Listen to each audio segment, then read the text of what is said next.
Good morning, everyone. I hope you are having a great week so far. So, what I learned recently is that anytime that we have a Sunday at Vessel and I preach, I usually have about 2 or 3 pages of notes that I'll either skip through or not cover. And so, what I want to start is every Tuesday and Thursday, getting on here around 7 ish a.m. Central Standard Time, and just call it overflow devotions, where we just continue in what it is that was preached, and I get to cover some of the stuff that I didn't get to say.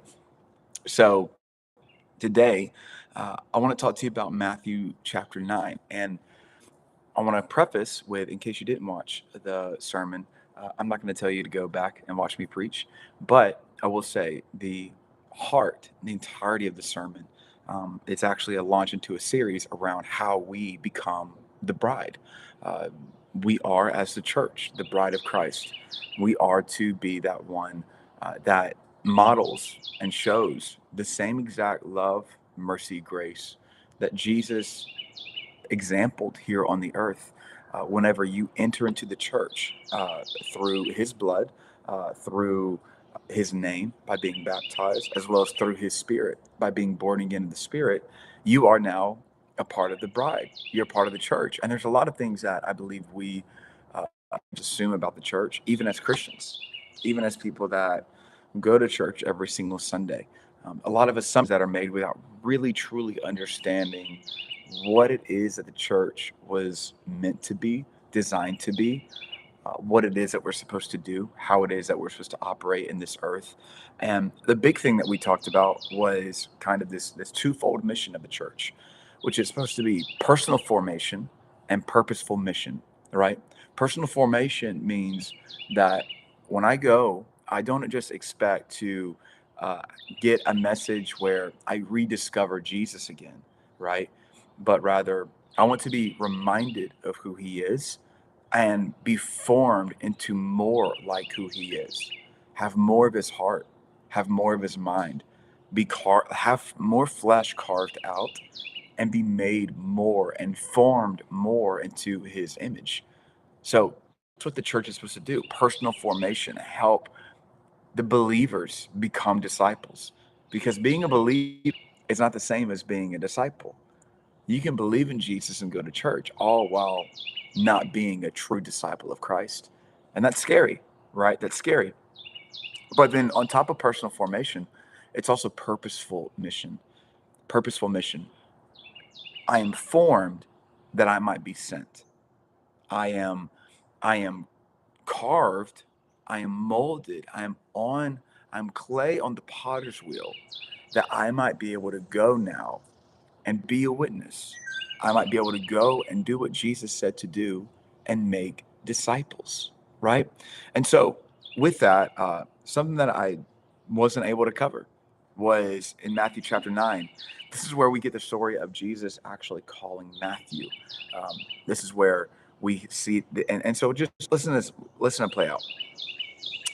Matthew chapter 9, we'll start at verse 9. As Jesus passed on from there, he saw a man called Matthew sitting at a tax booth, and he said to him, "Follow me." And he arose and followed him. And as Jesus reclined at a table in the house, behold, many tax collectors and sinners came and were reclining with Jesus and his disciples, just hanging out. And when the Pharisees saw this, they said to his disciples, "Why does your teacher eat with tax collectors and sinners?" But when he heard it, Jesus said, "Those who are well have no need of a physician, but those who are sick. Go and learn what this means. I desire mercy and not sacrifice, for I came not to call the righteous, but sinners." I came not to call the righteous, but sinners. I took Atlas to the doctor last week. He's just had like one of those respiratory things, coughing a lot. And it's just been lingering, no fever or anything, but just want to make sure, hey, like we just want to make sure that nothing crazy is happening.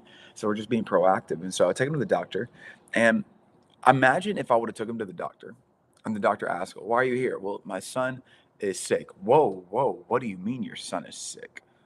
What do you get out? Get out now. I don't want to be sick. security, like, call it, kick us out. I don't want none of this. Imagine that happening in a doctor's office.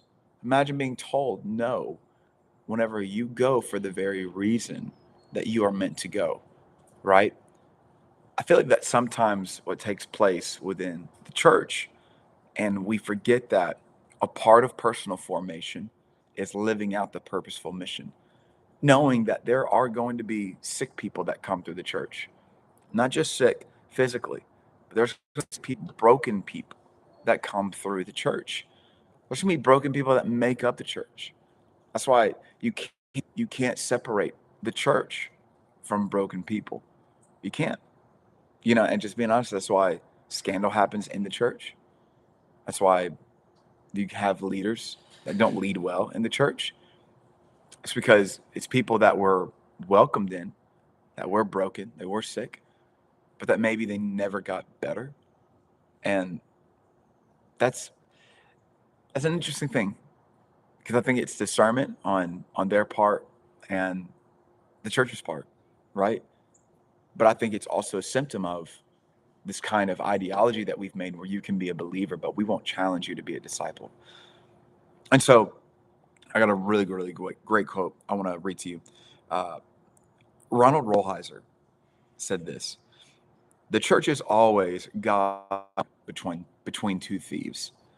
Thus, no one should be surprised or shocked at how badly the church has betrayed the gospel and how much it continues to do so today. It has never done well. Conversely, however, nobody should deny the good the church has done either. It has carried grace, produced saints, morally challenged the planet, and made, however imperfectly, a house for God to dwell on earth. To be connected with the church is to be associated with scoundrels, warmongers, fakes, child molesters, murderers, adulterers, and hypocrites of every description. But it is at also the same time identifying you with the saints and finest persons of heroic soul within every time, country, race, and gender. To be a member of the church is to carry the mantle of both the worst sin and the finest heroism of the soul, because the church always looks exactly as it looked at the original crucifixion. God hung among thieves." That's what the church is. It's God hung among thieves.